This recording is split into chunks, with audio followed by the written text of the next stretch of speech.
qui me connaît, que je connais. C'était encore du temps de Vatican.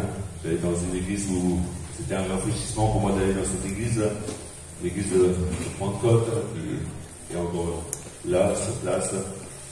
Et c'est vrai que j'ai pu, à travers le pasteur, découvrir beaucoup de choses.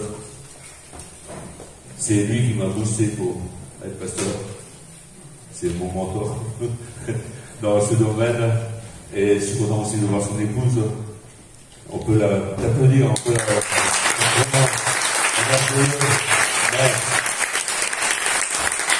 Moi, c'est un couple qui travaille pour Dieu, qui a vraiment toujours à agir. Aujourd'hui, il est encore en action dans une église à Dunkerque. En tout cas, moi, je suis vraiment heureux de vous avoir. Merci. Pasteur Daniel, que Dieu vous bénisse. En tout cas. Merci.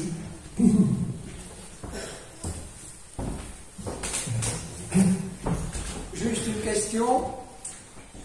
Est-ce que vous avez pris votre pH 4,4 ce matin? Vous n'avez pas pris? Vous n'avez pas pris votre pH 4,4 ce matin? Philippiens 4,4. Réjouissez-vous toujours dans le Seigneur.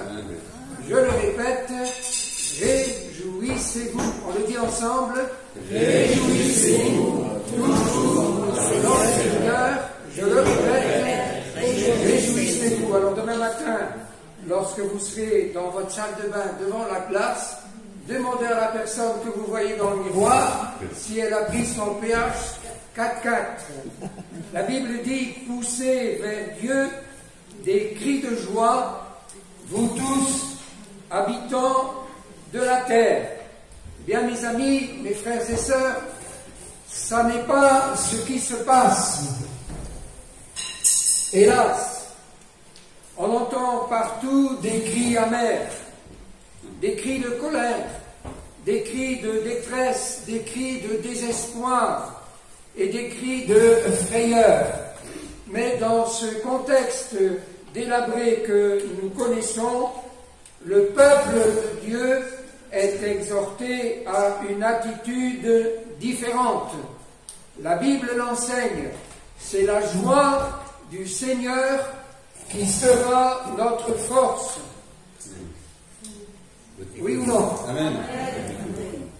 Il va pas le micro? Non, si, il va bien. Vous le mettez dans la poche. Peut-être droite, parce que le récepteur est là. Ah bon? parce qu'on écoutait pour... Ça va mieux là? Ouais, ça va mieux. Excuse-moi. Les événements actuels engendrent la peur. Et notre relation avec le Seigneur, ça nous rassure. Et pour que ce soit vrai, il faut bien sûr lui appartenir. C'est alors que sa paix et sa joie peuvent remplir notre cœur. Ce matin, j'aimerais commencer ce message par un appel en vous posant la question: est-ce que c'est bien votre cas? Est-ce que votre relation avec le Seigneur qui a donné sa vie sur la croix pour racheter vos péchés, est-ce que votre relation avec lui est une relation vraie qui est basée sur la repentance et la conversion? C'est la question que je pose. Si ce n'est pas le cas, tu peux faire le pas ce matin. J'aimerais lire quelques versets dans le psaume 34, à partir du verset 2. Je bénirai, dit David, je bénirai l'Éternel en tout temps. Sa louange sera toujours dans ma bouche. Que mon âme se glorifie en l'Éternel, que les malheureux écoutent et se réjouissent. Exaltez avec moi le Seigneur, célébrons tous son nom. J'ai cherché l'Éternel et il m'a répondu. Il m'a délivré de toutes mes frayeurs. Quand on tourne vers lui les regards, on est rayonnant de joie et le visage ne se couvre pas de honte. Et quand un malheureux crie,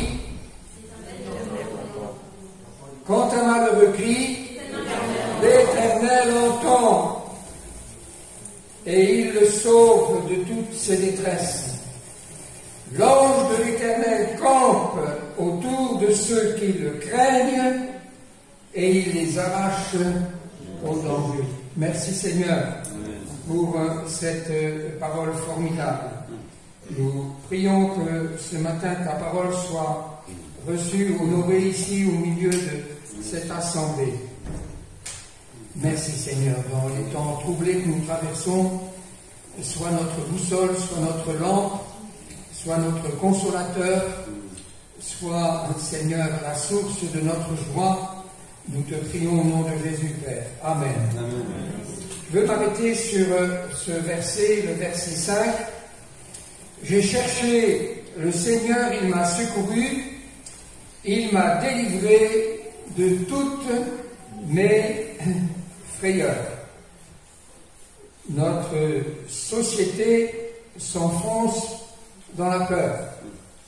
Je voudrais vous poser une question ce matin.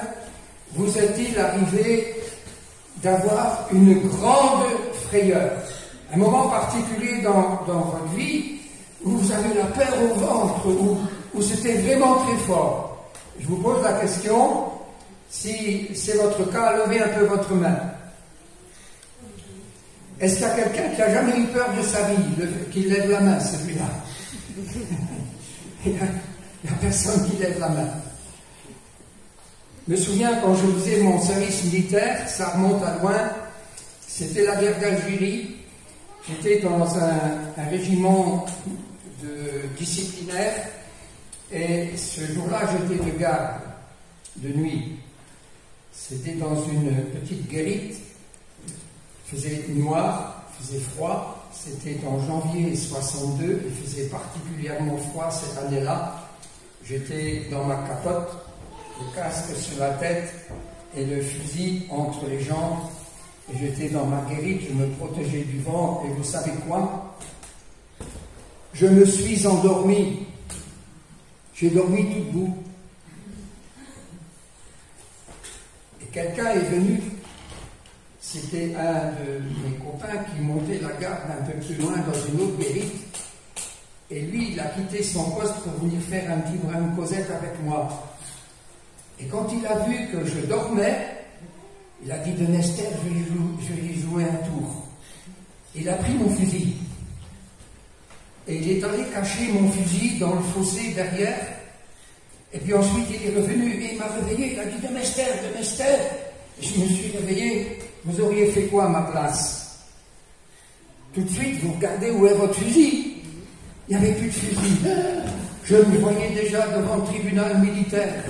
Je me voyais déjà en cellule. C'était la guerre, la guerre d'Algérie. Et j'ai eu une peur viscérale. Mais je me suis dit, qu'est-ce qui va se passer? Alors, en 63, je me suis marié. Je me disais déjà, ben, ça y est, mon mariage, ça va être porté au calendrier. Une grande frayeur.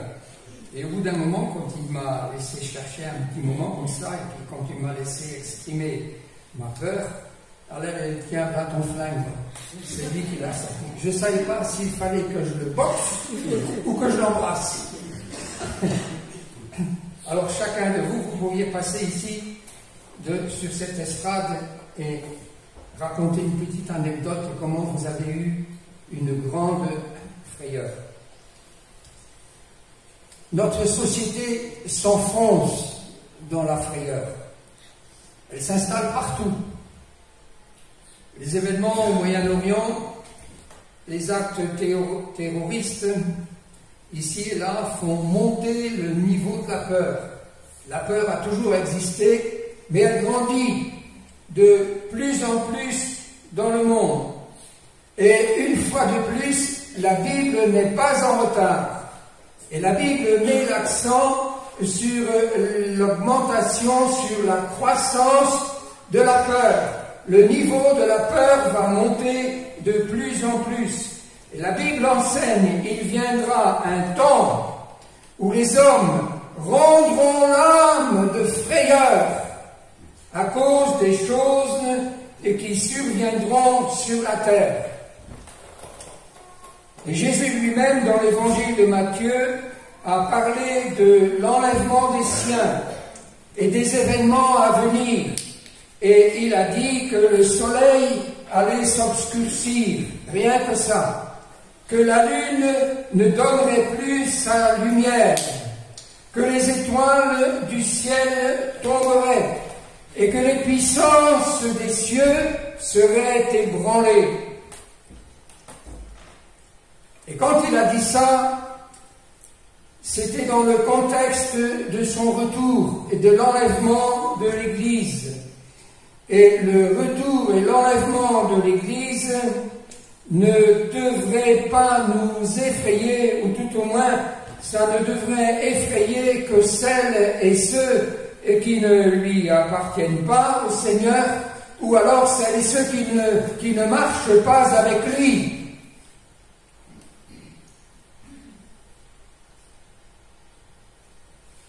Paul, un jour, a été devant le gouverneur Félix, et quand il lui a prêché l'Évangile, la Bible nous dit que le gouverneur Félix a été effrayé. Il a pris peur, mais on le comprend. Pourquoi? Parce que ce n'était pas un chrétien, ce n'était pas un enfant de Dieu. Alors si tu n'es pas un enfant de Dieu ce matin, je comprends que devant les événements à venir, eh bien la peur te saisit. Mais c'est une peur nécessaire, c'est une peur salutaire. Dans l'évangile de Matthieu, au chapitre 25, il y a cette parabole qui est l'image de l'Église, c'est la parabole des 10 vierges, 10 jeunes filles qui étaient invitées à une noce. Et puis à cette époque-là, on faisait la fête quand le mariage était consumé, ça se passait la nuit, et quand le couple revenait dans la salle du festin, voilà, tous les invités entraient et on faisait la fête. Mais on ne savait pas s'ils allaient arriver à minuit, à 1h ou à 2h du matin, on ne savait pas. Alors les invités étaient là, dans la tente, mais il n'y avait pas l'électricité à l'époque, mais ils avaient des lampes à huile. Et les lampes à huile, ça fonctionne avec de l'huile, bien sûr. Et la Bible nous dit, et c'est Jésus qui parle, qu'il y avait là 10 vierges, 10 jeunes filles, et la moitié d'entre elles n'avaient pas pris de réserve d'huile. Et savez-vous ce qui est arrivé? Elles se sont endormies toutes les 10, parce que la tente était longue. Et tout d'un coup, on a crié « Voilà les mariés! Voilà les mariés !» Alors ça a fait du potin. Peut-être qu'il y avait la trompette qui a sonné. Bon, c'était les réjouissances. Et elles se sont réveillées en sursaut. Elles n'ont pas cherché leur fusil comme moi, mais elles ont allumé les lampes. Et puis, il y en a 5 sur 10, la moitié d'entre elles, eh bien, elles ont pris peur. Nos lampes s'éteignent. Qu'est-ce qui se passe? Ils ont secoué la lampe. Il n'y avait plus d'huile. Alors elles ont demandé aux autres, aux 5 autres dont les lampes étaient allumées, donnez-nous de votre huile. Ah, mes frères et sœurs, il y a des choses qu'on ne partage pas. Alors elles ont dit non, il n'y en aurait pas assez, ni pour vous, ni pour nous. Allez plutôt faire la démarche pour en avoir. Et pendant qu'elles y allaient, la Bible nous dit que les mariés sont entrés dans la salle du festin et la porte a été fermée. Wow! Les 10 jeunes filles, c'est l'image de l'Église. C'est Jésus qui parle. Et Jésus parle de son retour, de l'enlèvement des chrétiens. Faut-il ce matin que j'en déduise que la moitié de l'Église va rester en arrière? Je ne m'aventurerai pas à dire cela, mais ça fait réfléchir, chers amis.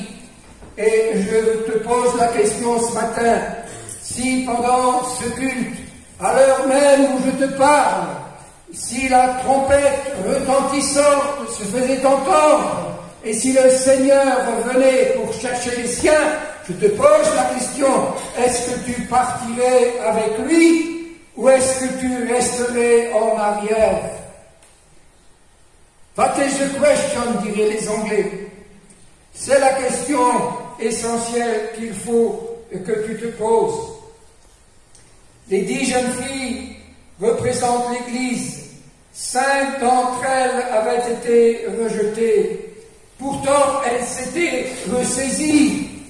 Mais quand elles se sont présentées devant la porte en disant « Ouvre-nous, ouvre-nous », il leur a été répondu depuis l'intérieur « Je ne vous connais pas. » Wow! Je ne vous connais pas. Wow! Ça fait réfléchir, chers amis. Elles s'étaient pourtant ressaisies, mais c'était trop tard. La porte était fermée. Alors je pose la question, comment ces 5 jeunes filles ont-elles réagi? Certainement, il y a eu des pleurs, il y a eu des lamentations, il y a eu des cris.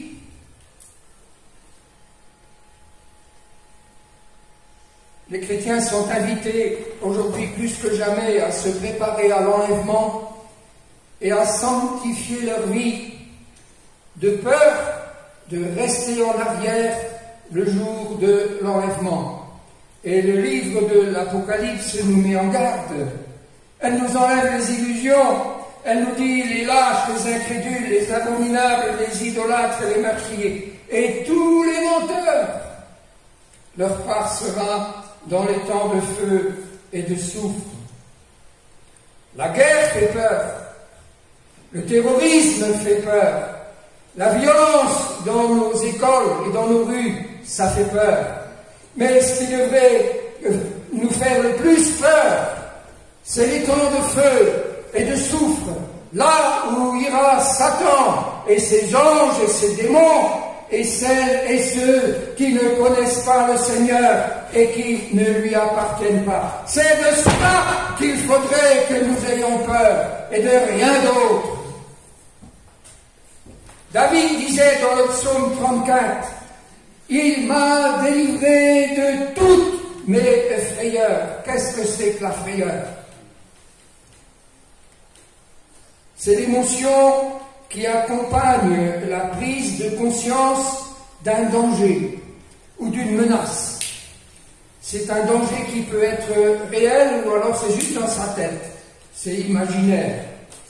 Et ça entraîne un sentiment d'angoisse qui s'appelle la peur. Alors le cœur commence à battre plus fort, la respiration devient un peu plus laborieuse, et notre corps, notre organisme va commencer à sécréter de l'adrénaline. Et c'est ainsi que des personnes qui sont généralement calmes peuvent en arriver à trembler de peur.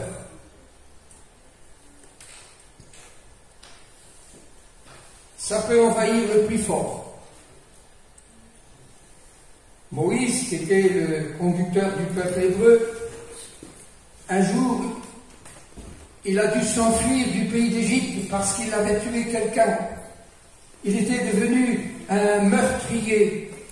Et dans sa frayeur, il a dû s'enfuir pour échapper à la justice de son pays. Et il s'est enfui au désert de Madian, où, vous savez, il est devenu berger. On le comprend. Sa frayeur était justifiée.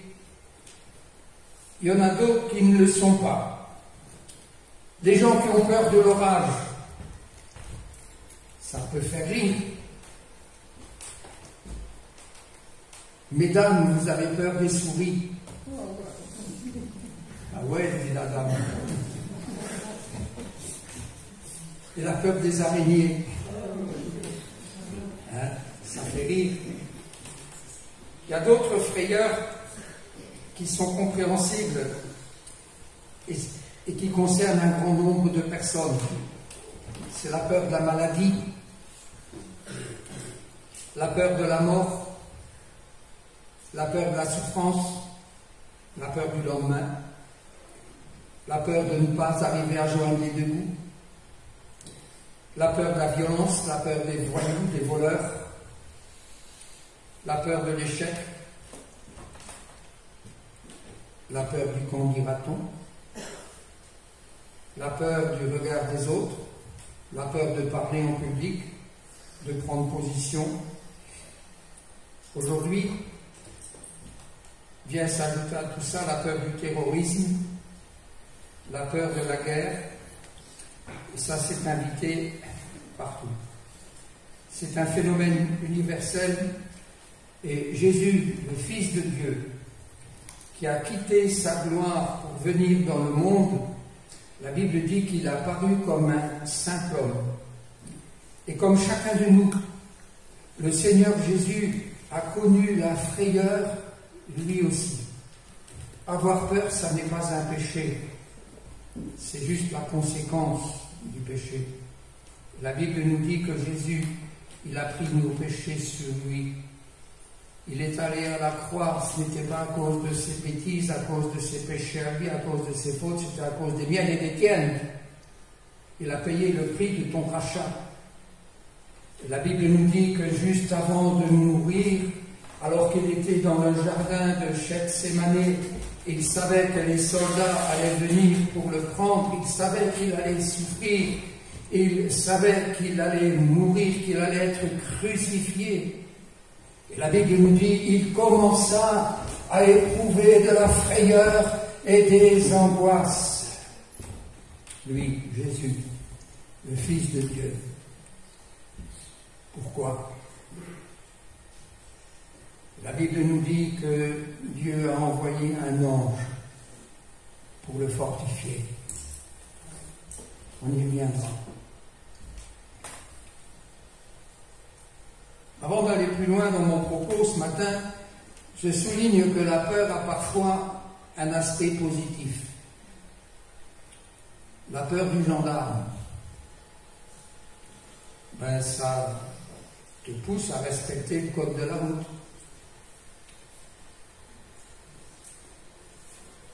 La peur de manquer le départ du train, ça t'invite à quitter la maison 5 minutes plus tôt. La peur de prendre froid, ça te fait enfiler un pull vert avant de sortir. Mais je reviens à ce que je disais tout à l'heure. La peur de rester en arrière au jour de l'enlèvement. Parce que ça vient, hein? J'ai un ami qui chante pour le Seigneur, il chante « Il est -5 à la grande pendule, les 12 coups vont bientôt sonner ». Mais s'il devait chanter aujourd'hui, il ne dirait pas « Il est -5 », il chanterait « Il est -1 ». -1.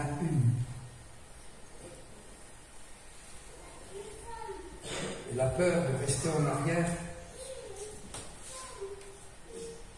il y a un côté positif, c'est que ça m'invite à mettre ma vie en règle avec le Seigneur et à entretenir ma relation avec lui. Dans l'évangile de Matthieu, au chapitre 27, il y a cette histoire de l'officier romain qui a crucifié Jésus. C'était lui qui était de service. Et la Bible nous dit que lorsqu'il a vu ce qui se passait, au moment même de la mort de Jésus, la Bible nous dit que les ténèbres sont descendues sur toute la terre. Il a fait noir pendant plusieurs heures. Et il y a eu un tremblement de terre.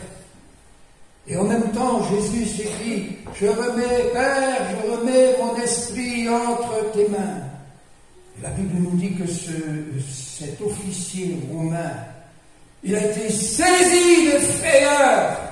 Lui qui avait été sur les champs de bataille, lui qui avait entraîné ses soldats dans toutes sortes de choses horribles. Voilà qu'à Golgotha, là, il tremble de peur. C'était positif. Pourquoi? Il a dit, assurément, cet homme, c'était le Fils de Dieu. Et je pense personnellement que ce jour-là a été sa conversion, ça a été son premier pas vers la conversion. Il a dû réaliser qu'il venait de présider à la crucifixion de celui que Dieu avait envoyé. Et la Bible n'en dit rien, mais je pense qu'il devait faire partie certainement des premiers convertis, des premiers chrétiens. Alors si la peur a parfois des aspects positifs, il y a aussi, et malheureusement, beaucoup de conséquences fâcheuses et négatives, parce que la peur, généralement, ça nous fait fuir. On a parlé de Moïse tout à l'heure, et il y a eu un moment dans sa vie, alors qu'il était berger, on le retrouve face à un serpent dangereux, un serpent dont la piqûre est mortelle. Et que fait Moïse? Moïse s'enfuit, prend les jambes à son cou, et on le comprend, bien sûr. Et Dieu intervient. Dieu lui dit, ce serpent, saisis-le par la queue.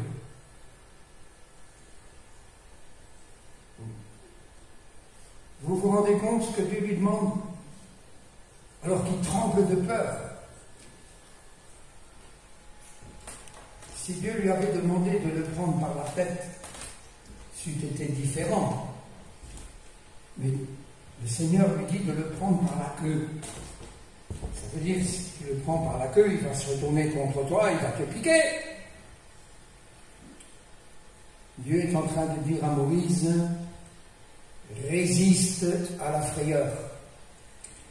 Prends le dessus sur la peur. Et c'est mon message ce matin. La peur engendre non seulement la fuite, mais souvent aussi la lâcheté. Quand Jésus a été arrêté, les Juifs l'ont traîné devant le gouverneur Ponce Pilate, qui était romain, parce que les Juifs n'ont pas le droit de mettre à mort. Ça, c'était la responsabilité du gouvernement d'occupation, les Romains qui devaient le faire. Et les Juifs traînent Jésus devant Ponce Pilate, et Ponce Pilate comprend rapidement que Jésus est innocent des choses dont on l'accuse. Et il va chercher à lui sauver la vie. Mais c'est difficile. Pourquoi? Parce qu'il y a la pression de la foule, il y a la pression des principaux sacrificateurs, des prêtres juifs. Il y a une pression contre lui. Et Pilate est mal à l'aise. Sa femme le prévient pourtant en disant, n'aie rien à faire dans cette histoire-là. Surtout. Et par lâcheté, Pilate va céder à la pression de la foule. Il a peur de prendre position, peur des conséquences. S'il prend position pour le Seigneur, qu'est-ce qui va se passer? Et la Bible dit que pendant le procès de Jésus, sa frayeur, elle a augmenté. C'est allé crescendo. Il était pourtant le gouverneur romain. À ce titre, il pouvait relâcher Jésus. Et la peur a parfois des conséquences qui nous font faire des vilaines choses. C'était son cas. Vous serez d'accord avec moi si je vous dis que la peur est contagieuse. C'est comme un feu qui prend de l'ampleur. Vous lirez dans le livre du Deutéronome, au chapitre 20, que les Hébreux, avant de livrer bataille à leurs ennemis, les officiers les réunissaient et les officiers interpellaient les soldats. Que celui qui a peur s'en aille, qu'il rentre chez lui, afin que les autres ne se découragent pas comme lui. Dehors les trouillards, on n'a pas besoin de vous. Tant qu'il est vrai que la peur est contagieuse, les officiers le savaient et ils écartaient ceux qui ont peur pour éviter que la frayeur ne se propage dans l'armée tout entière. Qu'est-ce qui nourrit la peur? Et je parle là à des chrétiens. Qu'est-ce qui nourrit notre peur? Qu'est-ce qui fait que notre peur, qui est un phénomène universel et que nous connaissons toutes et tous, un jour ou l'autre, et parfois souvent, qu'est-ce qui fait que notre frayeur augmente? Eh bien, c'est le manque de foi. L'évangile de Matthieu raconte la frayeur des disciples. Ils étaient dans un petit bateau, dans une barque, et la barque a été prise dans une violente tempête. L'évangile de Matthieu, chapitre 8. Et Jésus était bien à bord, mais Jésus était endormi. Il dormait dans le bateau. Alors ils ont fait ce qu'ils ont pu pour s'en sortir, mais c'était vraiment une violente tempête. Et ils ont fini par réveiller le Seigneur. Seigneur, sauve-nous, nous périssons. Et avant même de calmer le vent et la tempête, Jésus les reprend. Et Jésus leur pose la question, mais pourquoi avez-vous peur, gens de peu de foi?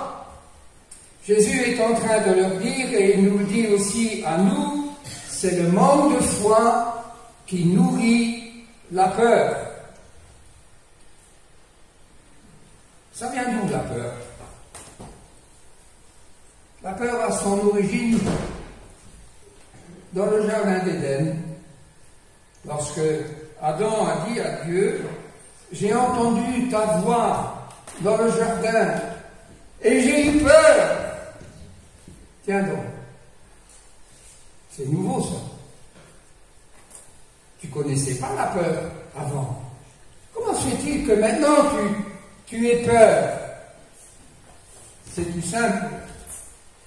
Il a connu, il avait désobéi. Il avait quitté le chemin de l'obéissance et la première conséquence, ça a été la frayeur, chose qu'il n'avait jamais connue auparavant.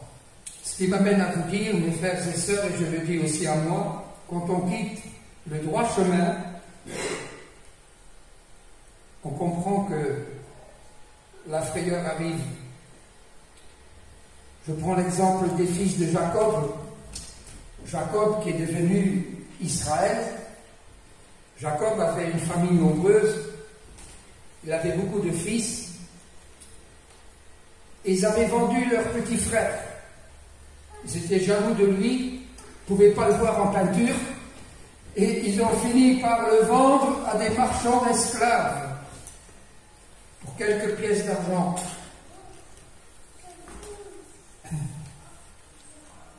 15 années passent. Et pendant 15 années, ils ont fait face à quelque chose de terrible, avec leur conscience, avec la peur d'être démasqués, parce qu'ils avaient laissé croire au vieux papa dans le chagrin que leur petit frère était mort. Alors ils devaient vivre dans la frayeur qu'un jour la vérité éclate. Et 15 années plus tard, les voilà dans la famine. Et Dieu permet qu'ils aillent chercher de la nourriture dans le pays d'Égypte, et ils arrivent face à Joseph, qui est le superintendant de toute l'économie du pays. Bien sûr, ils ne le reconnaissent pas. Joseph est le vice-roi du pays d'Égypte, et Joseph les reconnaît. Et Joseph les met à l'épreuve d'une manière dure pour voir quels sont les sentiments de leur cœur, s'ils ont changé ou pas. Il les éprouva durement. Et vous savez quoi? Ils tremblaient de peur. Et ils ont su mettre des mots justes sur la cause de leurs angoisses. Et ils se sont dit les uns et les autres en langue hébraïque, mais Joseph l'entendait et Joseph comprenait. Ils se sont dit les uns aux autres, nous avons vu l'angoisse de notre petit frère quand il nous demandait grâce et nous ne l'avons pas écouté. C'est à cause de cela que cette affliction nous arrive. Vous voyez, le péché engendre toujours la peur. Le livre de la Genèse dit au chapitre 42, « Leur cœur fut en défaillance, et ils se disaient en tremblant, « Qu'est-ce que Dieu nous a fait? Qu'est-ce qui nous arrive ?» Ils ne savaient pas Il ne savait pas qu'en fait, Dieu était en train de préparer la réconciliation. Dieu était en train de réparer la situation. Ça faisait 15 ans que ça pourrissait comme cela. Et l'heure était venue où Dieu allait mettre de l'ordre dans la famille. Ils allaient se réconcilier et les frères de Joseph allaient lui demander pardon. Les choses allaient être restaurées dans la famille, mais pour qu'il y ait une issue heureuse de la situation et pour que la frayeur s'évacue, il fallait un temps de repentance, de prise de conscience que leur frayeur, elle était provoquée par la situation qui était la leur. Alors le moment est venu maintenant de se poser la question, mes frères et sœurs, comment échapper à la peur? Comment la contrôler? Comment pouvoir lui résister? Comment agir pour qu'elle ne nous écrase pas, pour qu'elle ne nous enfonce pas? Je reviens à mon texte, psaume 34. « J'ai cherché l'Éternel, dit David, et il m'a délivré de toutes mes frayeurs. » Vous lirez, si vous aimez lire la Bible, vous lirez dans le livre, dans un des livres de l'Ancien Testament, comment David, qui est le roi d'Israël à l'époque, il avait voulu faire revenir à Jérusalem le coffre de l'Alliance, qui symbolisait la présence de Dieu, qui symbolisait des choses saintes. Et ces choses-là ne pouvaient être transportées qu'à dos d'homme. Dieu l'avait dit, noir sur blanc, c'était clair, il fallait que ce soit les Lévites, c'est-à-dire des gens qui avaient été désignés pour ça, qui étaient consacrés pour ça, qui s'étaient séparés pour ce service-là. Ils devaient transporter ça sur leurs épaules. Ça nous ramène au texte de Jésus qui a dit « Prenez mon joug sur vous ».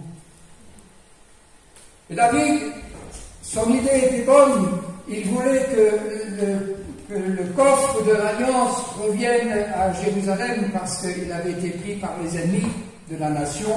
C'était une très bonne idée. Encore fallait-il faire les choses comme Dieu l'avait dit. Et il y a des gens, malheureusement, dans nos églises,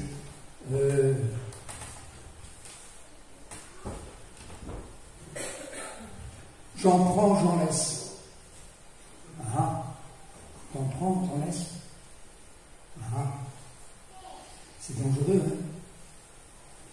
Le livre de l'Apocalypse dit attention, hein, si tu enlèves un iota de la parole, t'as pas de l'arbre de vie. Alors David, il a dit, on va mettre le coffre de l'Alliance sur une charrette, sur un char neuf. C'est un jour de fête. On va faire les choses bien. On avait dit nouveau. Alors on a mis un char neuf, on a mis le coffre là-dessus, et puis tout à coup, ça commence à tanguer. Les deux là, font tanguer la charrette, et le coffre là, il y a un homme qui est à tout près, il dit le coffre va tomber. Et qu'est-ce qu'il fait? Il se précipite, et puis il met ses mains sur le coffre de l'Alliance. Ça symbolisait la sainteté de Dieu, mes frères et sœurs. C'était le coffre de l'Alliance de Dieu. C'était une chose sainte. Et au moment où il touche ce coffre, il tomberait mort. Il tomberait mort. Et David, la Bible nous dit, David fut dans une grande frayeur. Il n'était pas content. Et en même temps, il a peur. Pourquoi? Parce qu'il vient de prendre conscience qu'il en a pris, qu'il en a laissé, qu'il n'a pas respecté ce que l'Ancien Testament, ce que la loi, elle donnait comme commandement, comme fonctionnement. Alors il s'est ressaisi, bien sûr. Il avait désobéi au commandement divin. Il s'est ressaisi il a rectifié sa manière d'agir, il est revenu à la parole de Dieu. Et là, il y a là, mes frères et sœurs de Billy Montigny, un enseignement. C'est que lorsqu'on accepte dans sa vie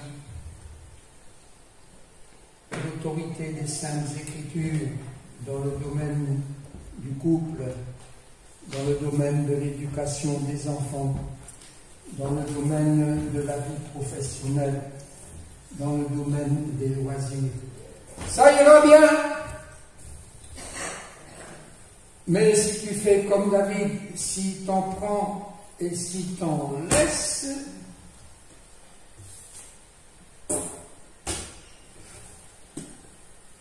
ça ne peut pas le faire. David s'est ressaisi. Je le répète, l'enseignement c'est ça. Quand on respecte l'autorité des Saintes Écritures, la frayeur n'a plus sa raison d'être. On peut lui résister, on peut la chasser de nos cœurs. J'ai cherché l'Éternel et il m'a répondu, il m'a délivré de toutes mes frayeurs. Et en tant qu'enfants de Dieu, nous avons un formidable privilège pour être délivrés de toutes nos frayeurs. C'est la présence du Seigneur Jésus et de l'Esprit de Dieu en chacun de nous. Dites Amen. Amen. Quand un enfant est effrayé, je passe à côté d'un enfant qui est effrayé. Il a peur, il a peur. Et je lui dis, mon petit garçon, faut pas qu'il ait peur. Ah, s'il fait toujours, bon merde. Ce ne sont pas vos paroles qui vont le rassurer. Hein. Il a peur quand même. Ce qui va rassurer l'enfant, c'est la présence à côté de lui du papa. La maman, merci. Quand la frayeur est trop forte, là, les parents prennent l'enfant dans les bras. Et c'est ça qui va l'apaiser, qui va le tranquilliser. Vous avez compris l'image? Quand Jésus est allé vers ses disciples en marchant sur les flots déchaînés, ils ont eu peur, une grande frayeur. Ils pensaient que c'était un fantôme. Et Jésus leur a parlé, il leur a dit, rassurez-vous, c'est moi, n'ayez pas peur. Et Pierre, qui était plus hardi que les autres, a dit, Seigneur, si c'est toi, ordonne que j'aille vers toi. Et il a fait quelque chose qu'il a fait qu'une seule fois d'ailleurs, et que les autres n'ont pas fait. Jésus lui a dit, viens. Et sur la parole de Jésus, il a enjambé la barque et il s'est mis à marcher sur l'eau en défiant les lois de la nature. La foi triomphe de la peur. Mais le vent était fort. Et la foi de Pierre, c'est magnifique, mais il y a eu une crise de foi. Il a fait une rechute.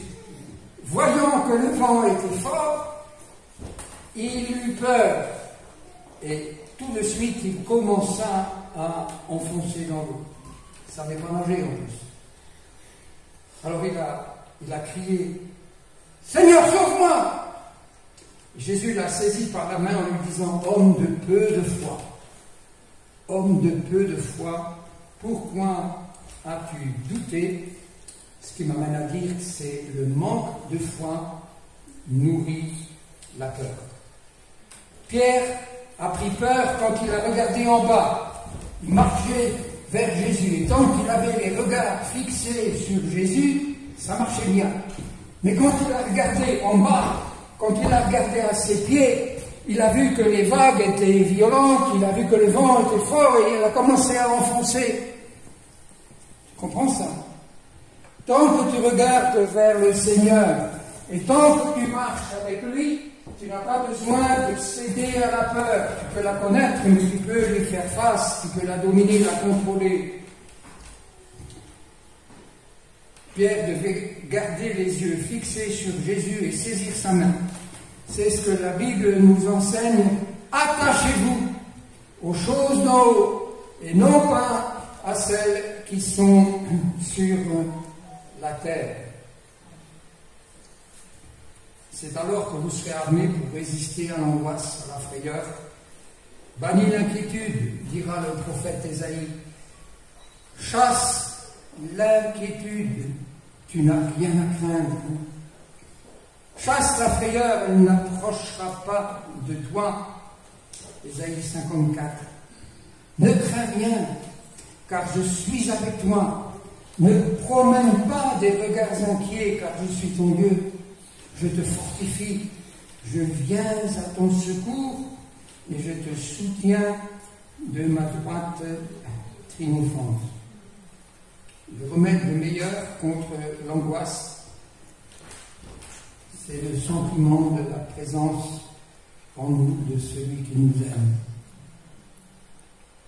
Sa parole nous rassure. Le psaume 23 nous dit sa houlette et son bâton nous rassure, c'est vrai. Et au-dessus de tout cela, c'est sa présence qui nous délivre de toutes nos frayeurs. Alors, en guise de conclusion, je dirais, mes frères et sœurs, que dans les temps difficiles qui sont devant nous, nous sommes invités à nous approcher davantage du Seigneur. Comme les petits enfants qui ont peur s'attachent à leurs parents, attachons-nous à lui. Et c'est alors que nous pourrons dire avec David, l'Éternel est ma lumière, mon salut. De qui aurais-je crainte? L'Éternel est le soutien de ma vie. De qui aurais-je peur? Si une guerre s'élevait contre moi, je serais malgré cela plein de confiance. Et l'on a donné la démonstration quand il était devant le géant Goliath, une forteresse ambulante, et le petit berger là devant, les gens devaient dire, il doit mourir de peur, le gars, non. L'Éternel est le soutien de ma vie, de qui aurais-je peur? La peur, c'est un sentiment universel. Tu connaîtras encore des peurs. Tu peux faire face. Tu peux avoir les armes pour lui résister, pour la contrôler. Tu peux être un outil aussi pour fortifier les faibles. Dieu peut t'utiliser pour cela. Jésus a connu cela. La Bible nous dit, un ange parut pour le fortifier. Si ce matin, tu as besoin de quelque chose de particulier pour que ton cœur soit tranquillisé, ben tu peux le faire. Il suffit pour ça que tu te lèves là, à ta place, et que tu dis, Seigneur, c'est vrai, ça m'arrive souvent d'avoir peur. C'est pas justifié. Je te prie que tu m'accordes la grâce de faire comme Pierre, de saisir ta main, de m'attacher à toi et de marcher avec toi. Amen. Amen. Alors j'ai demandé à celles et à ceux qui veulent être au bénéfice de ce qu'on vient de partager, de se lever. Les autres, restez assis. Mais si vous avez besoin vraiment de la grâce de Dieu dans ce domaine-là, mettez-vous debout. On va prier.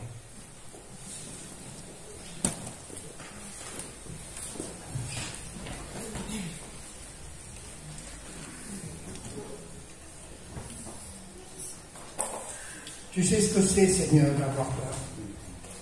Toi-même, face à tes accusateurs, Seigneur. Toi-même, face à la crucifixion, face aux souffrances, face à la mort. Tu as connu dans le jardin de Gethsémani de la frayeur et des angoisses. Mais un ange est venu pour te fortifier. Seigneur, je te prie pour les gens qui sont debout ici dans cette église. Tu connais les situations particulières, tu connais les choses dont ces gens ont peur. Seigneur, que leur foi grandisse, qu'ils s'attachent fortement à toi, comme un petit enfant. Saisis la main de ses parents, Seigneur, qu'ils puissent saisir ta main, marcher avec toi. Merci notre Dieu. Tu le fais maintenant, en toute simplicité. À toi la gloire. On veut lui dire ensemble, merci Seigneur, Tu me délivres de toute inquiétude, de toute peur.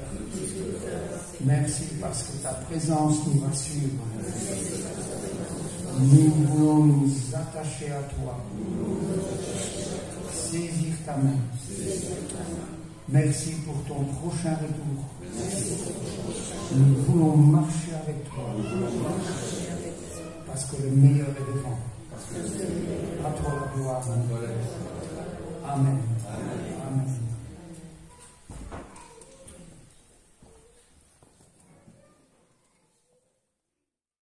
J'aimerais qu'on puisse chanter le chant qui dit « Sur le chemin va sans peur, car Jésus est devant toi ». Peut-être pendant cela, celui qui est malade, il pourra se lever, peut-être le pasteur qui va prier. Bien, s'il y a des gens qui veulent s'approcher, ça vous dérange pas? Okay. Pendant ce chant, on va, ceux qui veulent, qui s'approchent, pour que le pasteur puisse prier pour eux. En tout cas, merci beaucoup pour ce partage de la radio.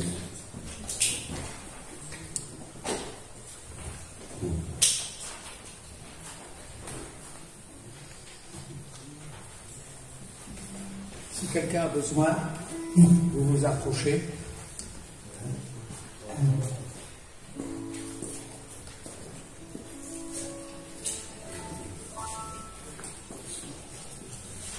Il y a d'autres personnes dans l'auditoire, certainement, qui ont besoin.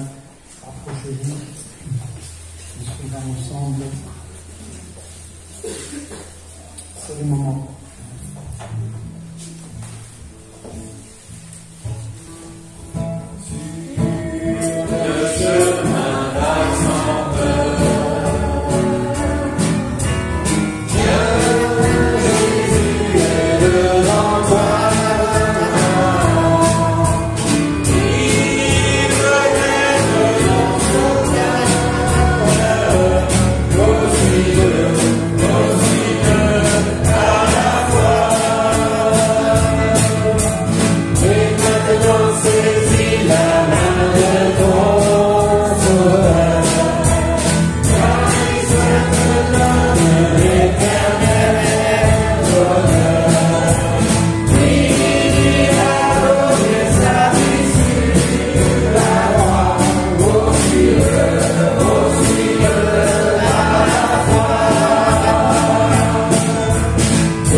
présence dans ce lieu.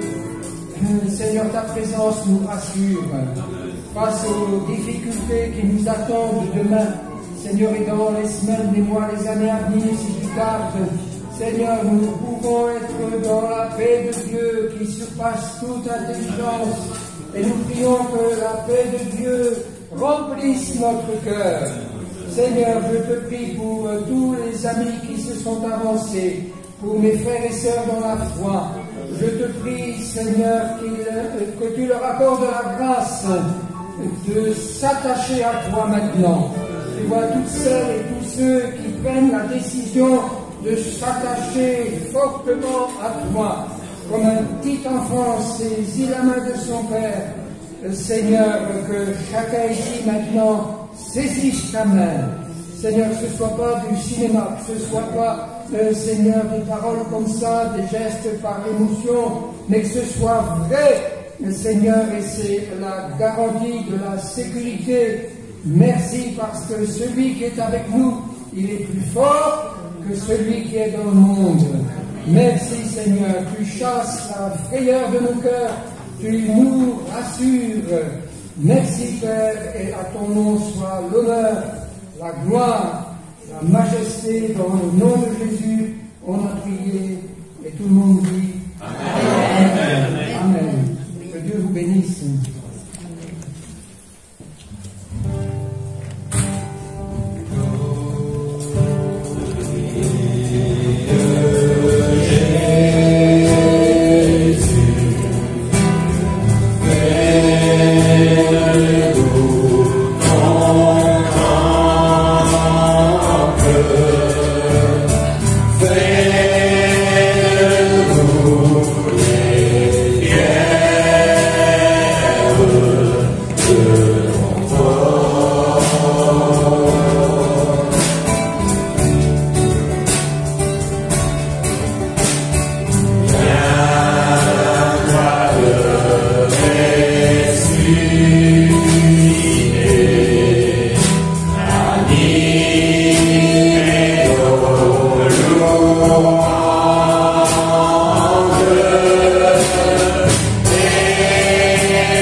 nous laissons la prière.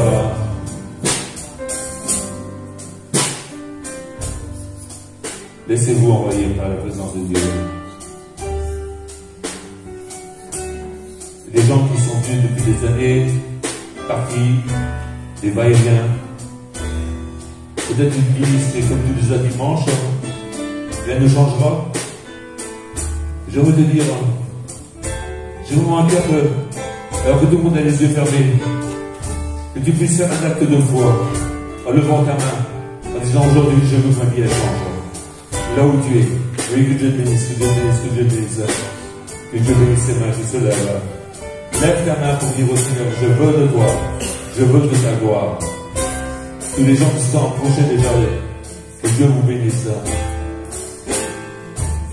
J'ai besoin de sa présence. Sa présence fait toute la différence avec toutes les religions. Parce que Jésus est présent, il est dit. Et c'est lui qui nous a franchis. Et celui que le Fils a franchi est réellement libre. Père, au nom de Jésus, je te prie que tu étendes tes mains maintenant. Simplement, ça a déjà été prié. Sur ceux qui étaient peut-être indécis tout à l'heure. Que tu les bénisses. Et que tu agisses pour que leur vie soit dans le salut de Jésus-Christ. Condamnés de péché, de justice et de jugement, qu'ils puissent passer par nos rencontres sincères et en passant par la nouvelle naissance, découvrir la beauté et la gloire de Jésus-Christ. Dans ce monde si horrible, tu as été l'horreur. En mourant sur la croix, et tu es devenu la beauté, l'émerveillement de tout le ciel, mais aussi de tous ceux qui se sont donnés à toi. Tu es le plus beau Fils de l'homme. Et tu en reviens. C'est vers toi que nous voulons regarder vers toi. Et on regarde. Et nous te bénissons parce que tu es au milieu de nous. Te bénissons pour cette prédication ce matin. Te bénissons parce que tu nous remets en place pour dire tu dois croire à la parole de Dieu. Pas écouter les doutes, pas écouter là tout ce qui se passe autour de toi. Parce que ton Dieu dit ici, 10 000 tombent à ta droite, 10 000 tombent à ta gauche. Moi l'Éternel, je serai là pour te tenir debout. L'Éternel est là pour nous. Alors Seigneur, je te prie vraiment d'agir. Je prie encore de bénir le pasteur de Besser avec son épouse et l'église dans laquelle il est encore en fonction. Et tout ce qu'il fait pour toi, que tu le bénisses abondamment et toute sa famille. Te prions pour nos familles respectives. Glorifie-toi, élève-toi. Et Seigneur, nous te demandons de ressusciter tous les âmes qui sont morts spirituellement. Ramène-les à la croix. Ramène-les à toi. Non pas à nous, non pas à une religion, mais à Jésus-Christ, celui qui est mort, mais qui est ressuscité, qui est vivant. Je prie de guérir encore les corps au nom de Jésus. Et nous voulons vraiment te remercier pour cette matinée et que toute la gloire te revienne. Et l'Église a dit quoi? Amen. On peut vraiment...